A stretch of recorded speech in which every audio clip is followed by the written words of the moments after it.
Hallelujah, price the lord. ದೇವರ ಪರಿಶುದ್ಧ ನಾಮಕ್ಕೆ ಸ್ತೋತ್ರವಾಗಲಿ. ಈ ರಾತ್ರಿ ವೇಳೆಯಲ್ಲಿ ಮತ್ತೊಂದು ಆವರ್ತಿ ಕರ್ತನ ಕರಗಳಲ್ಲಿ ನಮ್ಮನ್ನೆಲ್ಲ ಒಪ್ಪಿಸಿಕೊಳ್ಳೋಣ. ಇವತ್ತು ದೇವರು ಕೊಟ್ಟಂತ ಒಂದು ಸಂದೇಶವಾಗಿದೆ. ಯೋಹಾನ ಬರೆದ ಪತ್ರಿಕೆ 14ನೇ ಅಧ್ಯಾಯ ಅದರಿಂದ 3ನೇ ವಚನದಿಂದ ತೆಗೆದುಕೊಳ್ಳೋಣ. ಇದು ಯೇಸು ತಾನು ಶ್ರಮೆ ಅನುಭವಿಸಕ್ಕಿಂತ ಮುಂಚೆ ಶಿಷ್ಯರಿಗೆ ಹೇಳಿದ ಕಡೆ ಮಾತಾಗಿದೆ. ಯೇಸು ಸ್ವಾಮಿ ಶಿಷ್ಯರಿಗೆ ಆ ಶ್ರಮೆ ಅನುಭವಿಸಕ್ಕಿಂತ ಮುಂಚೆನೆ ಕಡೆ ಮಾತು ಹೇಳಿದೆ ಅಂತ ಈ ವಾಕ್ಯ ಸಂದೇಶದ ಭಾಗವಾಗಿದೆ. ಹಾಲೆಲೂಯಾ. ನಾನು ಹೋಗಿ ನಿಮಗೆ ಸ್ಥಳವನ್ನು ಸಿದ್ಧ ಮಾಡಿದ ಮೇಲೆ ತಿರುಗಿ ಬಂದು ನಿಮ್ಮನ್ನು ಕರೆದುಕೊಂಡು ಹೋಗ್ತೇನೆ. ಯೇಸು ಸ್ವಾಮಿ, ನಾನು ಇಲ್ಲಿಂದ ಹೋಗಿ ಪರಲೋಕದಲ್ಲಿ ತಂದೆ ಮನೆಯಲ್ಲಿ ನಿಮಗೆ ಸ್ಥಳವನ್ನು ಮಾಡ್ತೇನೆ, ನಿಮ್ಗೆ ಗುಡಾರವನ್ನು ಸಿದ್ಧ ಮಾಡಿ ಬರ್ತೇನೆ, ತಿರುಗಿ ಬಂದು ನಿಮ್ಮನ್ನು ನಾನು ಕರೆದುಕೊಂಡು ಹೋಗುತ್ತೇನೆ. ಈ ಯೇಸು ಸ್ವಾಮಿ ಹೇಳಿರೋ ಮಾತು, ಶಿಷ್ಯರಿಗೆ ಹೇಳಿರೋ ಮಾತು, ಇಲ್ಲಿ ಭೂಮಿ ಮೇಲೆ ಯೇಸು ಸ್ವಾಮಿಗೋಸ್ಕರ ಬದುಕಿರುವಂತವರಿಗೆ ಹೇಳಿರೋ ಮಾತು, ಹಾಗೂ ಈ ಲೋಕದವರಿಗೆ ದೇವರ ಒಳಗಡೆ ಬಂದವರಿಗೂ ಇದು ಅನ್ವಯ ಆಗ್ತದೆ. ಇಲ್ಲಿ ನನ್ನ ಬಳಿಗೆ ಸೇರಿಸಿಕೊಳ್ಳುವನು, ಏಕೆಂದರೆ ನಾನಿರುವ ಸ್ಥಳದಲ್ಲಿ ಸಹ ನೀವು ಇರಬೇಕು. ಹಾಲೆಲೂಯಾ. ದೇವರು ಎಂತ ಆಸೆ ಪಡ್ತಾರೆ ಪ್ರಿಯ ದೇವಜನರೇ, ಒಂದು ಆತ್ಮವನ್ನು ನಷ್ಟವಾಗಬಾರದು, ಎಲ್ಲ ನಿತ್ಯ ರಾಜ್ಯ ಸೇರ್ಬೇಕು ಎಂಬುದಾಗಿ ಯೇಸು ಸ್ವಾಮಿ ಆಸೆ. ಅದಕ್ಕೆ ಹೇಳ್ತಾರೆ, ನಾನಿರುವ ಸ್ಥಳಗಳಲ್ಲಿ ನೀವು ಸಹ ಇರಬೇಕು. ಇಲ್ಲಿ ಯಾರ್ಯಾರು ನಂಬಿಕೆಯಿಂದ ಬರ್ತಾರೋ ಅವರು ಪರಲೋಕ ರಾಜ್ಯಕ್ಕೆ ಭಾಗ್ಯಸ್ಥರಾಗ್ತಾರೆ. ಅಂದ್ರೆ ನಂಬಿ ಕೈ ಬಿಡೋದಲ್ಲ, ನಮ್ಮ ಆಯುಷ್ಕಾಲ ಪೂರ್ತಿ ದೇವರು ನಮಗೆ ಕೊಟ್ಟಿರಂತ ಎಷ್ಟು ಸಮಯ, ಎಷ್ಟು ಆಯುಷ್ಕಾಲ, ಎಷ್ಟು ವರ್ಷಗಳು ಯಾರಿಗೂ ತಿಳಿಯೋದು ಪ್ರಿಯರೇ. ಹಾಲೆಲೂಯಾ. ಅಲ್ಲಿ ತನಕ ದೇವರಿಗಾಗಿ ನಾವು ನಿಲ್ಲಬೇಕಾಗಿದೆ. ವಾಕ್ಯದಲ್ಲಿ ನಿಲ್ಲಬೇಕು, ಪ್ರಾರ್ಥನೆಯಲ್ಲಿ ನಿಲ್ಲಬೇಕು. ಯಾರ್ಯಾರು ಕಷ್ಟದಲ್ಲಿದ್ದಾರೋ ಅವ್ರಿಗೆ ನಮ್ಮ ಕೈಲಾಗಿದ್ದು ಸಣ್ಣ ಸಹಾಯ ಮಾಡ್ರಿ, ಇಲ್ಲಾಂದ್ರೆ ಅವ್ರಿಗೋಸ್ಕರ ಪ್ರಾರ್ಥನೆ ಮಾಡಿ. ಹಾಗೆ ನಾನಿರುವ ಸ್ಥಳಗಳಲ್ಲಿ ಸಹ ನೀವು ಇರಬೇಕು.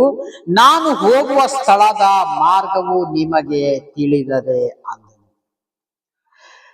ನಾನು ಹೋಗೋ ಸ್ಥಳ ಮಾರ್ಗ ಏನು ನಿಮಗೂ ತಿಳಿದದೆ ಅಂತಾರೆ ಯೇಸು ಸ್ವಾಮಿ. ಯಾಕಂದ್ರೆ ಇಲ್ಲಿ ವಾಕ್ಯದಲ್ಲಿ ಹೇಳಿದಾರಲ್ಲ, ತಂದೆ ಮನೆಯಲ್ಲಿ ಬಹಳ ಬಿಡಾರವಿದೆ, ಇಲ್ಲದಿದ್ರೆ ನಾನು ನಿಮ್ಗೆ ಹೇಳ್ತಾ ಇದ್ದ, ನಾನು ಹೋಗಿ ನಿಮ್ಗೆಲ್ಲ ಸ್ಥಳವನ್ನು ಸಿದ್ಧ ಮಾಡಿ ಬರ್ತೇನೆ. ಹಾಲೆಲೂಯಾ. ಇಲ್ಲೂ ಅದನ್ನೇ ಹೇಳಿದ್ದಾರೆ. ಮಾರ್ಗವು ನಿಮ್ಗೆ ತಿಳಿದದೆ ಅಂದನು. ತೋಮ ಹೇಳ್ತಾನೆ, ಅದಕ್ಕೆ ತೋಮ ಕೇಳ್ತಾನೆ, ಸ್ವಾಮಿ ಶಿಷ್ಯ ಕೇಳ್ತಾನೆ, ತೋಮನು ಆತನನ್ನು, ಸ್ವಾಮಿ ನೀನು ಎಲ್ಲಿಗೆ ಹೋಗುತ್ತೀಯೋ ನಮಗೆ ತಿಳಿಯದು. ಹಾಲೆಲೂಯಾ. ತೋಮ ಕೇಳ್ತಾನೆ, ಸ್ವಾಮಿ ನೀ ಎಲ್ಲಿ ಹೋಗ್ತೀನಿ ಅಂತ ಹೇಳ್ತಾ ಇದ್ದೇನೆ, ನನಗೆ ತಿಳಿಯದು. ತೋಮ ಕೇಳುವಂತ ಮಾತಾಗಿದೆ. ಅದಕ್ಕೆ ಸ್ವಾಮಿ ಹೇಳ್ತಾರೆ, ತಿಳಿಯದು. ಮಾರ್ಗವು ನಿನಗೆ ತಿಳಿದಿತ್ತು ಎಂದು ಕೇಳಲು ಯೇಸು ಅವನಿಗೆ, ನಾನೇ ಮಾರ್ಗವು ಸತ್ಯವೂ ಜೀವವೂ ಆಗಿದ್ದೇನೆ, ನನ್ನ ಮೂಲಕವಾಗಿ ಹೊರತು ಯಾರು ತಂದೆಯ ಬಳಿಗೆ ಬರುವುದಿಲ್ಲ. ಹಾಲೆಲೂಯಾ. ಯೇಸು ಸ್ವಾಮಿ ಹೇಳ್ತಾರೆ, ನಾನೇ ಮಾರ್ಗ, ನಾನೇ ಸತ್ಯ, ನಾನೇ ಜೀವವಾಗಿದ್ದೇನೆ. ನನ್ನ ಹೊರತು ತಂದೆ ಬಳಿಗೆ ಯಾರೂ ಹೋಗುವುದಿಲ್ಲ, ನೀವ್ಯಾರು ಬರುವುದಿಲ್ಲ. ಯೇಸು ಸ್ವಾಮಿನೇ ಒಂದು ಮನೆಗೆ ಬಾಗಿಲಾಗಿದ್ರೆ ಆ ಬಾಗಿಲು ಮುಚ್ಚಲ್ಪಟ್ರೆ ಮತ್ತೆ ಎಲ್ಲಿಂದ ಹೋಗೋದು ಪ್ರಿಯರೇ? ಅದಕ್ಕೆ ಹೇಳ್ತಾರೆ, ನಾನೇ ಮಾರ್ಗ, ನಾನೇ ಸತ್ಯ, ನಾನೇ ಜೀವ. ಯೇಸು ಸ್ವಾಮಿನ ನಂಬಿದವರಿಗೆ ಜೀವಿಸಿ ಅದ್ರ ಪ್ರಕಾರ ಈ ಭೂಮಿ ಮೇಲೆ ಬದುಕಿದರೆ ಅದಕ್ಕೆ ಹೇಳ್ತಾರೆ, ನಾನೇ ಮಾರ್ಗವು ಸತ್ಯವೂ ಜೀವವೂ ಆಗಿದ್ದೇನೆ, ನನ್ನ ಹೊರತು ಯಾರೂ ತಂದೆ ಬಳಿಗೆ ಹೋಗಲಾರೆ. ಹಾಲೆಲೂಯಾ. ಅದಕ್ಕೆ ನೀವು ತಂದೆ ಬಳಿಗೆ ನೀವು ನನ್ನನ್ನು ಅರಿತಿದ್ದರೆ ನನ್ನ ತಂದೆಯನ್ನು ಅರಿತಿದ್ದೀರಿ. ಹಾಲೆಲೂಯಾ.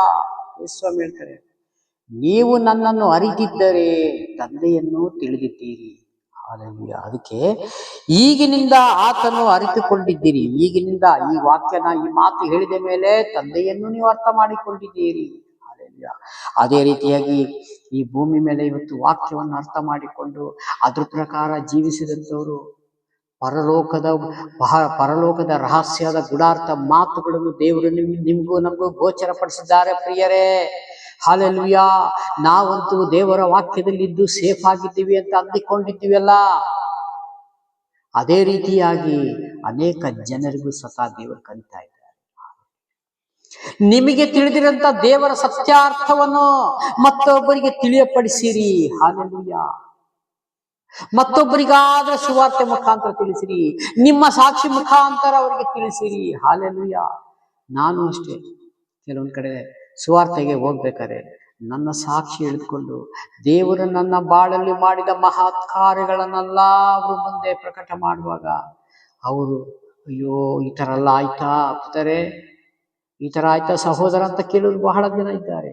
ಆದರೆ ಸುವಾರ್ತೆ ಸಣ್ಣಕ್ಕಾಗಿ ಅವರಿಗೆ ತಲುಪಿಸಿ ಬಂದಿರ್ತೇವೆ, ಒಂದು ದಿವಸ ಅವರಲ್ಲಿ ಕಾರ್ಯ ಮಾಡ್ತದೆ. ಹಾಲೆಲೂಯಾ. ಅದೇ ರೀತಿಯಾಗಿ ಎಲ್ಲರೂ ಮಾಡ್ರಿ ಅಂತ ದೇವರ ವಾಕ್ಯ ಸ್ಪಷ್ಟವಾಗಿ ಹೇಳಲ್ಪಡ್ತದೆ.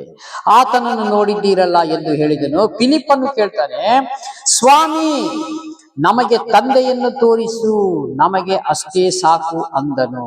ಯೇಸು ಸ್ವಾಮಿ ಹೇಳ್ತಾನೆ, ಫಿಲಿಪ್ಪ ಕೇಳ್ತಾನೆ, ಸ್ವಾಮಿ ತಂದೆಯನ್ನು ತೋರಿಸು, ನನಗೆ ಅಷ್ಟೇ ಸಾಕು.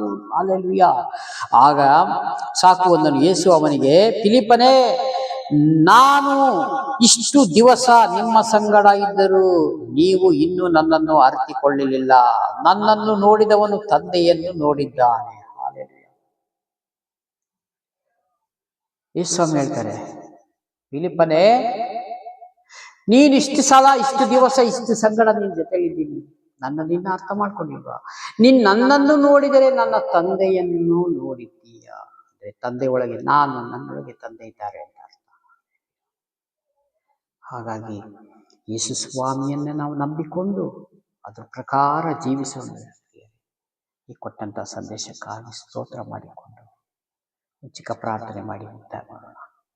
ಪ್ರೀತಿ ಸ್ವರೂಪನಾದ ದೇವರೇ, ರಾಜಾದಿರಾಜನೇ ಯೇಸು ಸ್ವಾಮಿ, ನಿಮಗೆ ಮಹಿಮೆ ಆಗಲಿ. ಸ್ತುತಿಗಳ ಮಧ್ಯೆ ವಾಸ ಮಾಡುವ ತಂದೆ, ಈ ರಾತ್ರಿ ವೇಳೆ ಕೊಟ್ಟಂತ ಸಂದೇಶಕ್ಕಾಗಿ ಸ್ತೋತ್ರ ಮಾಡಿಕೊಳ್ಳೋಣ.